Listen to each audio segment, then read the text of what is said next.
आज हम ज्योतिष के माध्यम से उस विषय के बारे में बात करेंगे जो सबसे महत्वपूर्ण है और जिसकी तरफ हम ध्यान नहीं देते।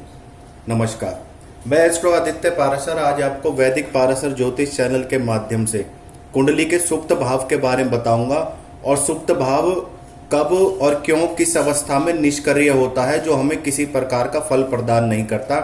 यह कुंडली का कोई भी भाव हो सकता है, प्रथम से लेकर द्वादश तक 12 भावों में से कोई भी भाव अगर सुप्त अवस्था में है तो उस भाव में बाधा आएंगी और वह भाव निष्क्रिय होगा और उसका फल हमें प्राप्त नहीं होगा।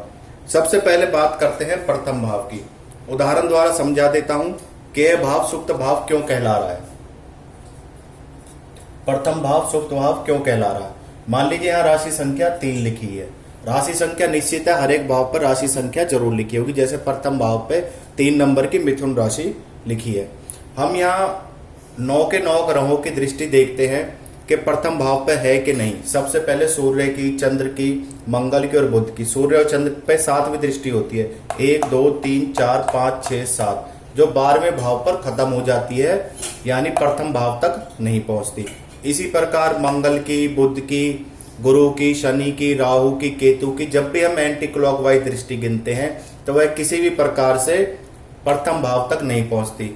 जब भी किसी भी भाव पे किसी ग्रह की ना तो दृष्टि हो ना वहां कोई ग्रह मौजूद हो तो उस भाव को सुप्त भाव कहते हैं, सोया हुआ भाव कहते हैं, निष्क्रिय भाव कहते हैं, जो हमें फायदे की जगह हानि पहुंचाता। उस भाव को जगाने के लिए, उसके फायदा लेने के लिए हमें क्या उपाय करने पड़ेंगे और किस प्रकार करने पड़ेंगे, आज इसका वर्णन मैं आपके सामने संक्षेप रूप में करने जा रहा हूं।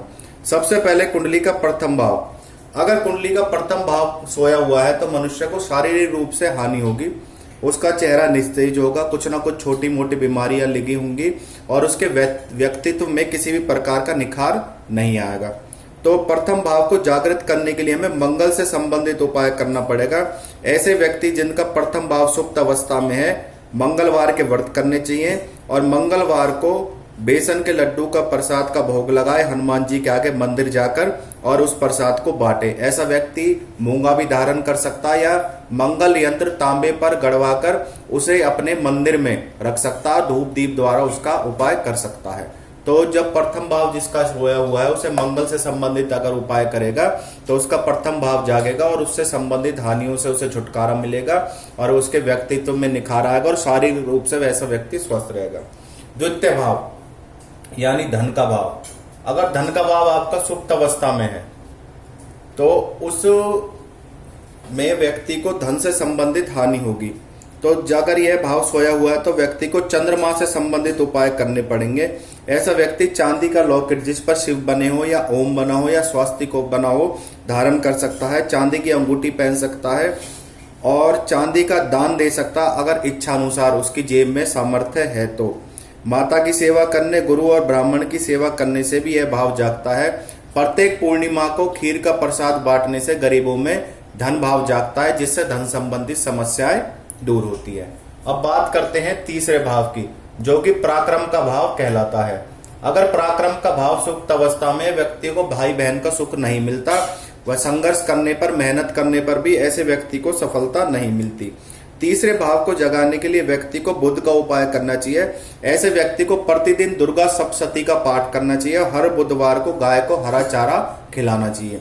इसके अलावा व्यक्ति हरे रंग की वस्तुओं का दान कर सकता है, हरे रंग का कपड़ा भी हो सकता है और व्यक्ति को 4 मुखी रुद्राक्ष धारण करना चाहिए, जिससे उसका पराक्रम भाव जागृत हो, मनुष्य जीवन में तरक्की करे। अब बात करते हैं चतुर्थ भाव की। अगर मनुष्य का चौथा भाव सुप्त अवस्था में है, चौथा भाव अगर सुप्त अवस्था में है तो व्यक्ति के सुख में बाधक है। यह माता का भाव भी है और सुख का भाव भी है। तो ऐसे भाव को जगाने के लिए व्यक्ति को चंद्र से संबंधित उपाय करना चाहिए। ऐसे व्यक्ति को चंद्रमा सोमवार के दिन साबूदाने की खीर का वितरण मंदिर में और गरीबों में करना चाहिए। पूर्णिमा का व्रत करना चाहिए, सोमवार का व्रत भी कर सकता है और चंद्र संबंधित यंत्र या 2 मुखी रुद्राक्ष व्यक्ति धारण कर सकता है। तो उससे उसका चतुर्थ भाव यानी भूमि, मकान आदि माता को सुख जहां से प्राप्त होता है वह जागेगा और व्यक्ति जीवन में तरक्की करेगा। 5वां भाव यानी संतान का भाव। अगर यह सुप्त अवस्था में है तो व्यक्ति को इसे कैसे जगाना चाहिए। इस भाव को जगाने के लिए व्यक्ति को आदित्य हृदय स्त्रोत का पाठ करना चाहिए और व्यक्तियों को चींटियों को गुड़ या आटा खिलाना चाहिए, जिससे उसका पांचवा भाव जागृत होता है और उसकी संतान तरक्की करती है और उसे संतान संबंधी किसी भी प्रकार का कष्ट नहीं मिलता। अब बात करते हैं व्यक्ति के छठे भाव की, जिससे व्यक्ति के छठे भाव से ऋण, रोग, शत्रु आदि का पता चलता है। अगर छठा भाव व्यक्ति का सोया हुआ है तो व्यक्ति को कर्जा भी हो सकता है और बीमारियां भी हो सकती है और दुश्मन उसका नाश भी कर सकते हैं। तो इस भाव को जागृत करने के लिए व्यक्ति को राहु से संबंधित उपाय करना चाहिए। 8 मुखी रुद्राक्ष धारण कर सकता है और ऐसा व्यक्ति 8 बादाम या 5 बादाम जाकर शिवलिंग पर चढ़ाए तो उससे छुटकारा मिलेगा। 8वें भाव के, छठे भाव के जो निष्क्रिय हो चुका है उसके नेगेटिव प्रभाव से। ऐसा व्यक्ति राहु कवच का पाठ कर सकता है, 8 मुखी रुद्राक्ष धारण कर सकता है, चांदी धारण कर सकता है जिस पर राम लिखा हो। तो ऐसे व्यक्ति का छठा भाव जागृत होता है। माता सरस्वती की आराधना से भी छठा भाव व्यक्ति का जागृत होता है। अब बात करते हैं हम सप्तम भाव की, यानी पत्नी का भाव, पार्टनरशिप का भाव और व्यक्ति के व्यापार का भाव, व्यक्ति के व्यवहार का भाव, व्यक्ति समाज में किस प्रकार अपना प्रतिष्ठा स्थापित कर सकता है। 7वें भाव को जगाने के लिए व्यक्ति को शुक्र से संबंधित उपाय करने चाहिए। अपने आचरण को शुद्ध रखना चाहिए। शराब, मांस, मदिरा, तामसिक भोजन से परहेज करना चाहिए। स्त्रियों का अपमान नहीं करना चाहिए। किसी से दुर्व्यवहार नहीं करना चाहिए। गरीबों की सेवा करनी चाहिए। तो सफ्टिक की माला भी ऐसा व्यक्ति धारण कर सकता है। तो उसका जो शुक्र से संबंधित 7वां भाव है वह जागृत होगा और व्यक्ति जीवन में तरक्की करेगा। अब बात करते हैं 8वें भाव की। अगर व्यक्ति का 8वां भाव सुप्त अवस्था में है तो व्यक्ति को अल्पायु का भी भय रहता है। छोटी आयु में उसकी मृत्यु हो सकती है, एक्सीडेंट हो सकता है, शारीरिक कष्ट हो सकता है, उसका जीवन सुख में नहीं बीतेगा।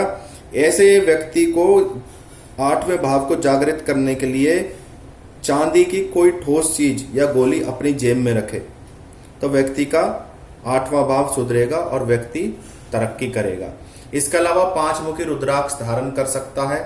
8वें भाव के लिए व्यक्ति शिव की आराधना, महामृत्युंजय का पाठ करेगा तो 8वां भाव जागृत होगा, लंबी आयु प्राप्त करेगा, आयु सुख प्राप्त करेगा और बीमारियों से ऐसा व्यक्ति बचा रहेगा। अब बात करते हैं 9वें भाव की, भाग्य भाव की। इस भाव का तो जागृत होना हर हाल में जरूरी है, क्योंकि ये मनुष्य का भाग्य का, किस्मत का भाव है। यहाँ से मनुष्य की पता चलता है कि मनुष्य के भाग्य में क्या लिखा है, पैतृक संपत्ति और अपने द्वारा धन कमाया हुआ, बहुत कुछ इस भाव से पता चलता है।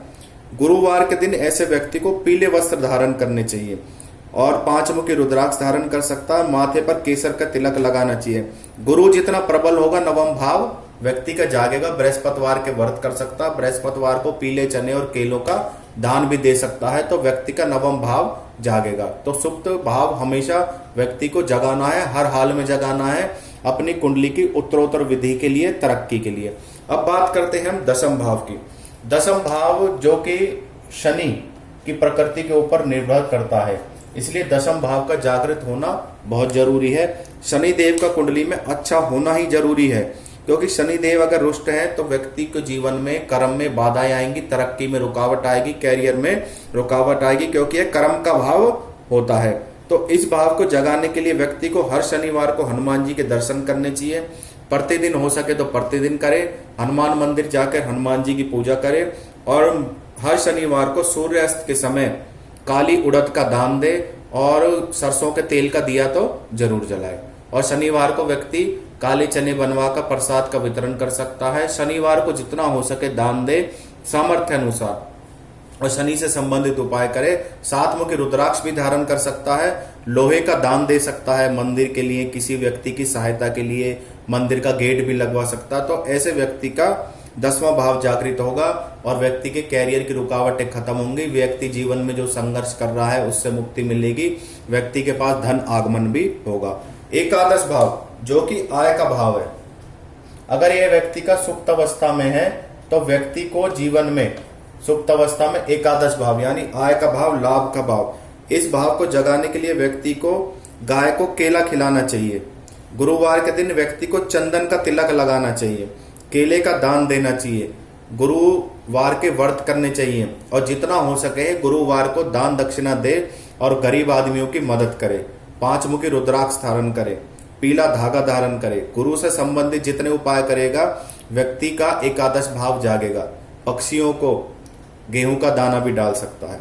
इस भाव के जागृत होने से व्यक्ति की धन संबंधी समस्या, धन का आगमन शुरू हो जाएगा। उसकी महीने की कमाई में बढ़ोतरी होगी और वह जीवन में तरक्की करेगा। उसके बाद धन जमा होना शुरू हो जाएगा। द्वादश भाव जो व्यय का भाव है, यहाँ पे धन जमा और धन के खर्च के बारे में, व्यापार के बारे में बहुत कुछ पता चलता है। विदेश योग के बारे में भी द्वादश भाव से ही पता चलता है। अगर व्यक्ति का द्वादश भाव सोया हुआ है तो ऐसे व्यक्ति को रात को कुत्ते को किसी अपने घर के आगे मिट्टी के बर्तन में दूध रखने के किसी कुत्ते को अवश्य पिलाना चाहिए। अपनी पत्नी की बात माननी चाहिए, उसका आदर सत्कार करना चाहिए। और जीवन में तरक्की के लिए व्यक्ति अगर हो सके तो 12 मुखी रुद्राक्ष धारण करे। इसके अलावा 12वें भाव को जगाने के लिए व्यक्ति को दान दक्षिणा तो जरूरी है ही, साथ में कोई भी जैसे पीली वस्तु है, चना है, इन चीजों का दान करे। और इससे संबंधित जो भी कारक ग्रह है जैसे उसका उपाय जरूर करे, तो इस व्यक्ति का जीवन में तरक्की होगी और व्यक्ति उन्नति करेगा।